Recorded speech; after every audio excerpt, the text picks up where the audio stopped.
1 billion people, 55 sovereign states, with 7 of these being among the 10 fastest growing economies of the world. Africa is rising.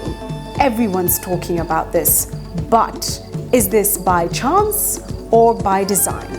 Now, 2012 has a projected growth rate for the continent of 6%. This will be driven largely by political and macroeconomic stability, as well as the resource boom that we are seeing right across the continent. On this show, we will discuss the state of the continent, its leaders, the people, the trends, and the future. This week on the Africa Leadership Dialogues, Dr. Nkosana Moyo has his say on Africa leadership and development. You get to have your say too. And Africa's top 10. This week we're looking at highest earning football champions on the continent. I'm Julie Gichuru. This is the Africa Leadership Dialogues.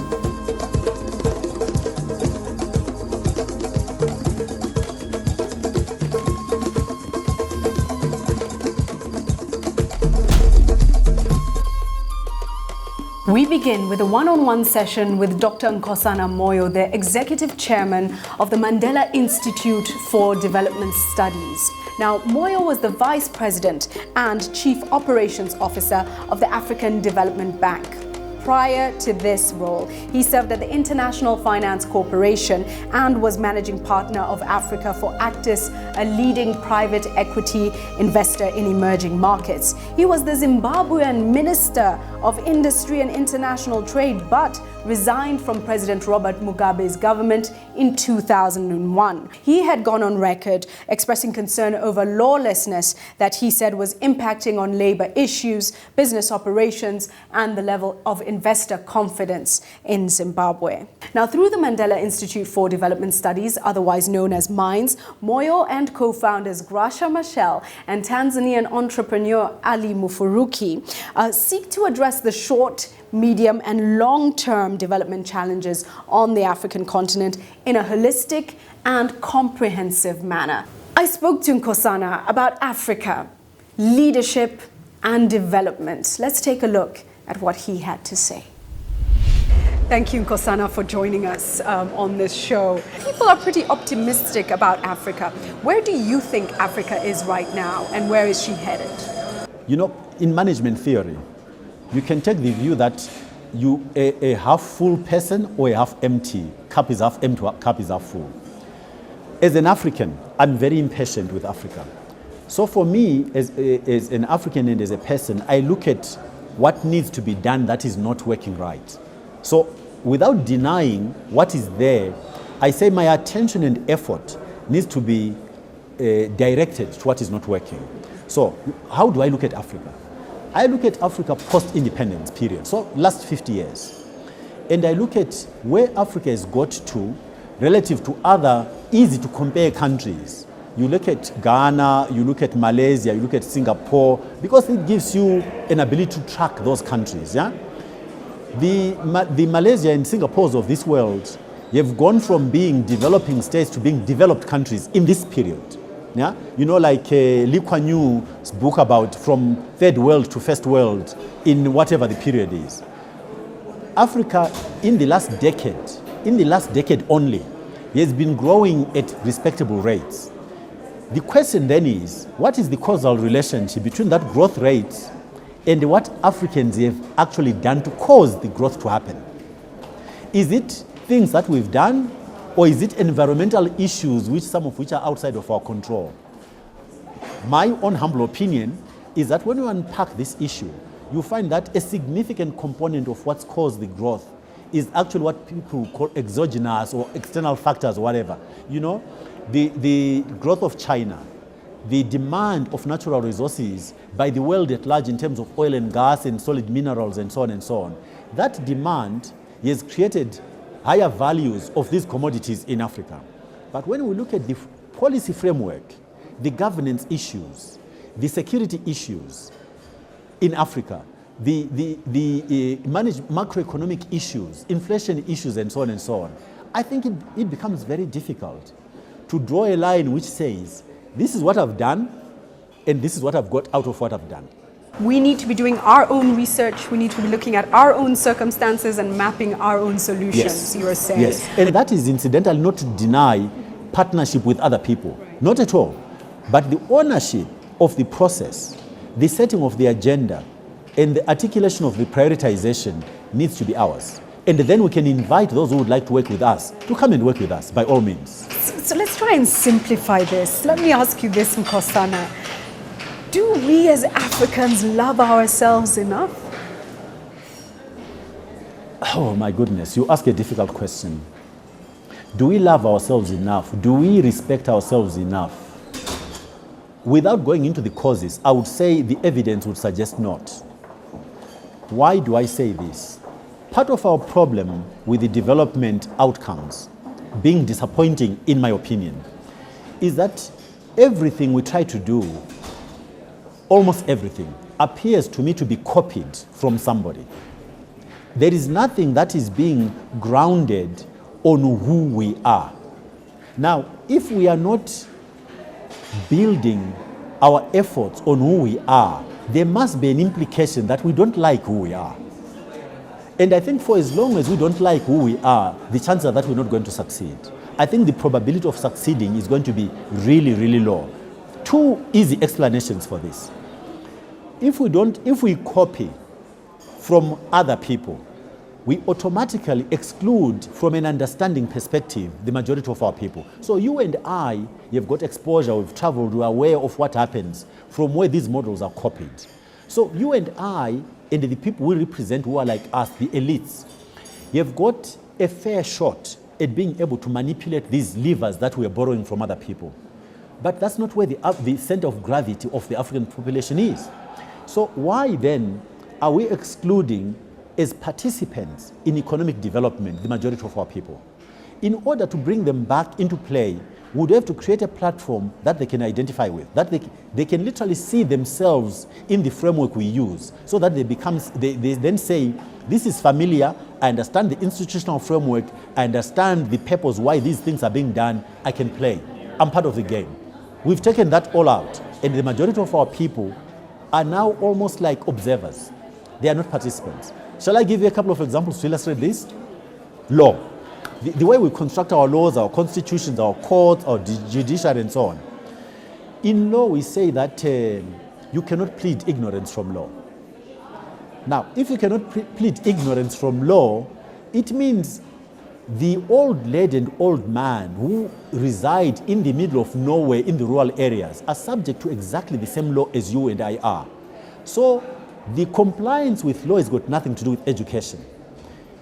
Commonsensically, therefore, for me, if law is an institution which serves a purpose in a community, the majority of the community needs to have familiarity with the structure of the legal system.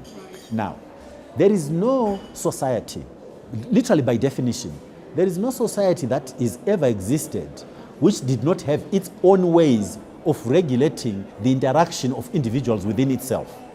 And so we're talking about commercial activity, we're talking about conflict resolution, we're talking about anticipating contracts, regulating our society. So societies, by definition, will always have those institutional arrangements. Now, if you combine these two things, so we as Africans, by virtue of being societies, will have had our own legal framework, how we regulate, how we live together.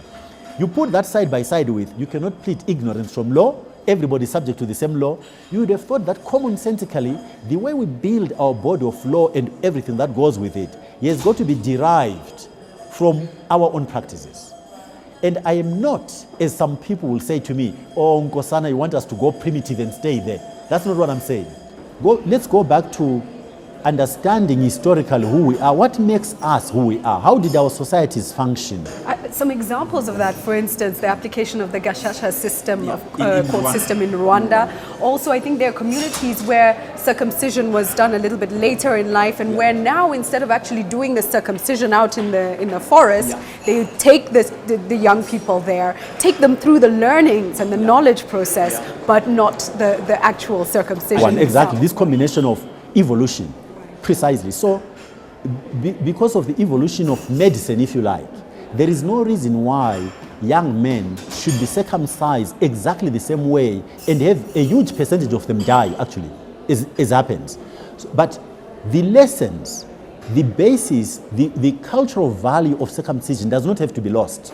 But the actual practice of how it's done can be modernized. Let's move now to a critical issue on the continent. Many countries have moved forward in terms of governance, but still many challenges as well.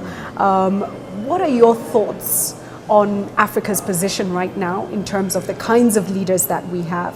And what do you think we need to see more of from our leaders? So I think before you answer the question of what kind of leadership, you need to define what kind of task are we trying to undertake.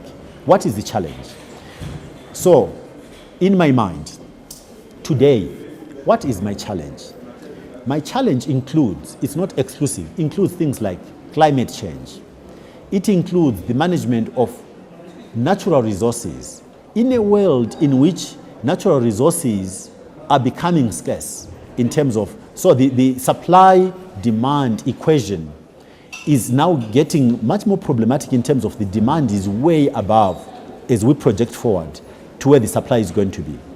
Now, these challenges imply that our leaders, the leaders we need today, you have to manage in a very simplistic way at two fronts, the domestic front and then the international arena. So we need a leader who is going to be able to sit at a table with the Prime Minister of China, with the likes of Barack Obama, with the likes of David Cameron, with the likes of Angela Merkel, with the likes of the Prime Minister of Japan, sit around the table and have a dialogue where you and I can have the confidence that our leader understands the issues, both domestic issues and global international issues, but also is capable of protecting your interest and my interest. Let's define the task. Let's define the nature of the job that they're going to have to perform. And then we work backwards and say, almost like mechanically, if that's what I need to do, if I need to fly a plane, I know I need a trained pilot. There's no debate. And yet so often we fall into ethnic cocoons and vote for all the wrong reasons. So I'll come to the citizenry and the responsibility of the African citizenry in a moment. But before I do that, I want to talk about our dependency and our almost naive assumption that the world is going to be batting for us. I've got a view which I've tested on my friends, and they say some dispute it, and it's a controversial one. I think again, this issue of who are we? Understanding who we are and the things we used to do which may now be inappropriate is a good example here. We as Africans believe in extended family structures. And what that means at a practical level is that if you and I are brother and sister and you happen to be very successful, we take it as a given that your wealth is going to be at my disposal. Yeah? You have to support me, no questions asked, simply because you've got the wealth and I don't. That's the way we are wired. And I've got no obligation whatsoever to pay you. That's where we've come from. Am I saying that this is a wrong structure? No, I'm not implying that. But I think it's very important for us to go back and understand exactly who we are in terms of our practices and why, when we now go into an international arena, this practice may not be appropriate. Because what suddenly happens is that we have got this value system in a closed system, but we are now interacting with another community which believes in a much more individualistic approach where you as a sister and I as your brother, if you are successful, your responsibility is first to you and your family, your nuclear family, not to me. That's the way they behave.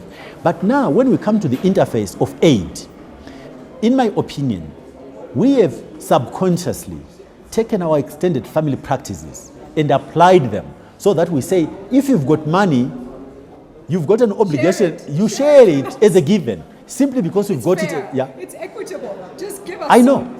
But the world doesn't work like that. And I think unless we do an analysis of understanding the journey we have traveled, and then have an analysis which says But other people actually don't practice this.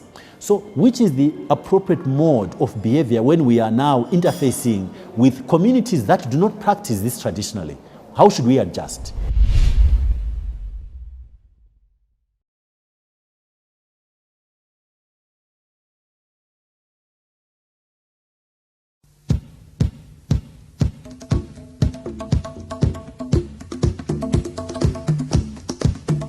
Where do you see this continent in 10 years? Where do I see it, or where would I like to see it? Let's start with where do you see it? 10 years is a short time in the life of a country or a continent. Consumerism will have pervaded Africa because of the visibility or access, if you like, in ICT. So what happens anywhere in the world is now accessible visually to us, and is creating aspirational behavior, which will mean it will close the gap in terms of the aspirational behavior, consumerism, and so on. I say that as I think, a statement of what I think will be fact, not as a value judgment. Yeah, I'm not saying it's good or bad. I think it can be good insofar as it can drive the demand side and therefore be a stimulant to the economic growth. It can be bad if there is wanting to have without being prepared to do the work to have it. Yeah? So I think the implications have to be looked at quite carefully. But that process also, I think, will put a lot of pressure in terms of governance, pressure on our leaders to begin to adjust to our community requirements. So the young people, 70% of the African population it can be defined as young. So the young people, more aware, more exposed, will put incredible pressure on our societies for our societies to reform. The question is whether that process is going to be managed in order to be productive, or we could end up with revolution such as is happening in North Africa. So I think there is dangers, there is opportunities, but there is also dangers depending on whether these populations are turned into assets and they are given avenues of productivity and creativity which will not frustrate them. So that's where I see Africa going, this opening up. But globalization and the current circumstances of economic challenges, I think create also a possibility of some kind of reversals in terms of the opening up, whether we're talking about labor mobility or capital mobility. I think we are still in a very gray zone in terms of where we're going to come out with the solutions. At the moment, our global governance structures have not yet adjusted to the global challenges that we have to deal with. So if you get mobility of capital, but you've got a fragmentation of governance which is nation-state defined, that an adjustment has to happen.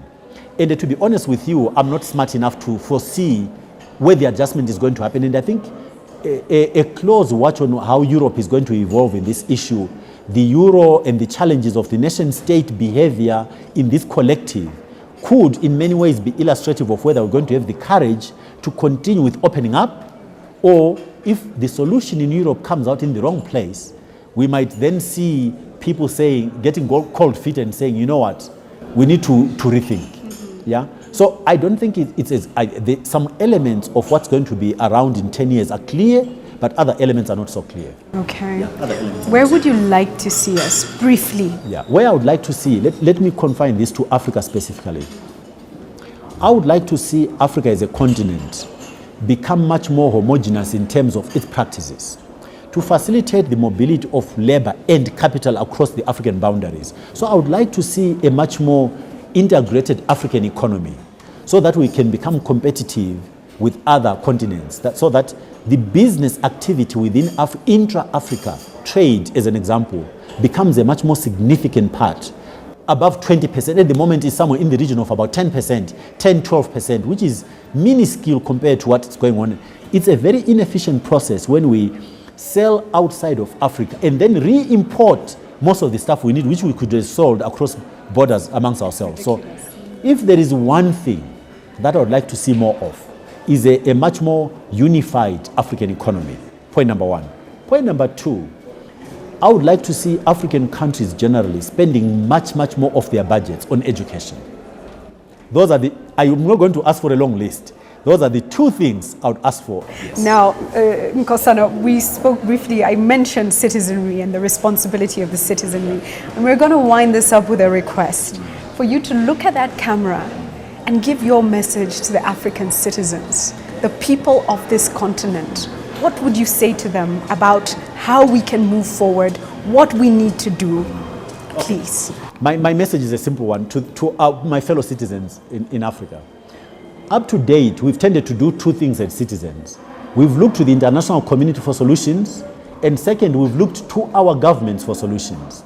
I would like to suggest that we should put much more effort and attention to personal responsibility and move away from expecting these two sources of influence to be what determines where we go. In other words, what I'm saying is, I, as an African citizen, every day I wake up, I want to ask myself what I am going to do differently to make Africa become a different continent and a better continent, as opposed to saying, what can my government and what can the international community do for me? I want us, as the African citizenry, to say to ourselves, what is it that we need to do to make this difference happen? That's my ask. Thank you so much. What am I going to do differently? What am I going to do to make this continent work? Yes. Nkosana, it's been an absolute pleasure. All the best with Minds, and I'm sure we'll be keeping in touch with your progress. Always probing the essential issues. That was Dr. Nkosana Moyo. Now you get to have your say too, so don't go away. Still coming up on the Africa Leadership Dialogues, we feature Africa's top 10 highest football earners. Stay with us.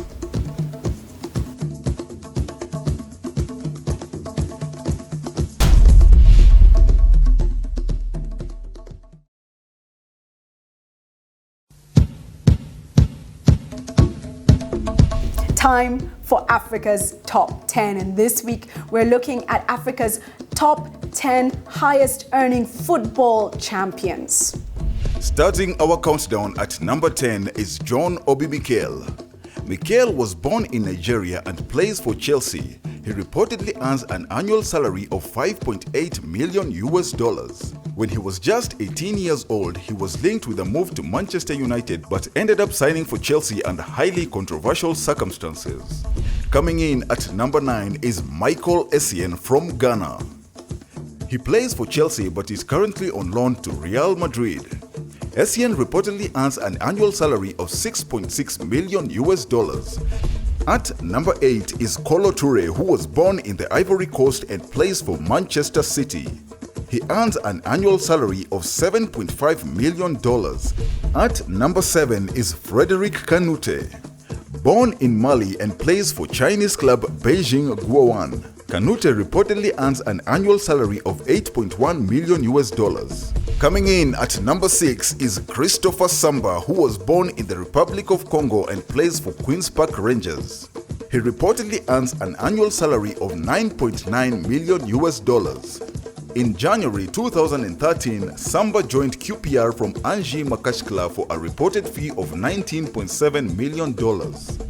At number 5 is Emmanuel Adebayo, born in Togo and plays for Tottenham Hotspur. He reportedly earns $13 million annually. He finally joined Tottenham permanently after a season-long loan from Manchester City. Coming in at number 4 is Seydou Keita, born in Mali and plays for Chinese Super League club Dalian Aibin. Keita reportedly earns an impressive annual salary of $15.6 million. He moved to the Chinese side in the year 2012 following a successful 4-year spell with Barcelona. Taking the number 3 spot is Didier Drogba. Drogba was born in the Ivory Coast and plays for Galatasaray. Drogba reportedly earns $16.8 million annually. Coming in at number 2 is Yaya Toure, who was born in the Ivory Coast and plays for Manchester City. Toure commands a salary of $19.5 million and was previously the highest paid African footballer in the world. Topping the list is Samuel Eto'o, born in Douala, Cameroon and plays for Angers Makashkla on a salary of $28.5 million. Eto earns a weekly wage of $554,000. He moved to the Russian league in August 2011 and as a result is currently the highest paid footballer in the world.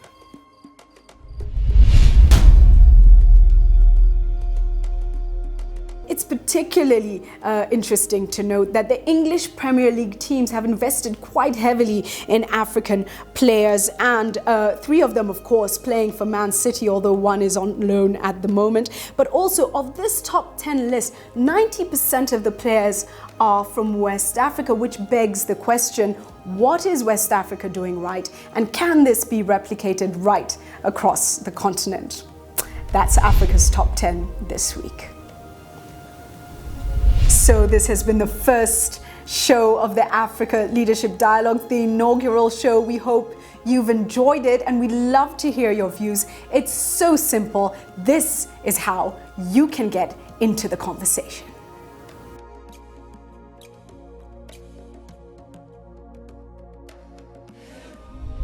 I leave you with a quote from Madiba, Nelson Mandela. I love this one. It always seems impossible until it is done. Have a blessed week.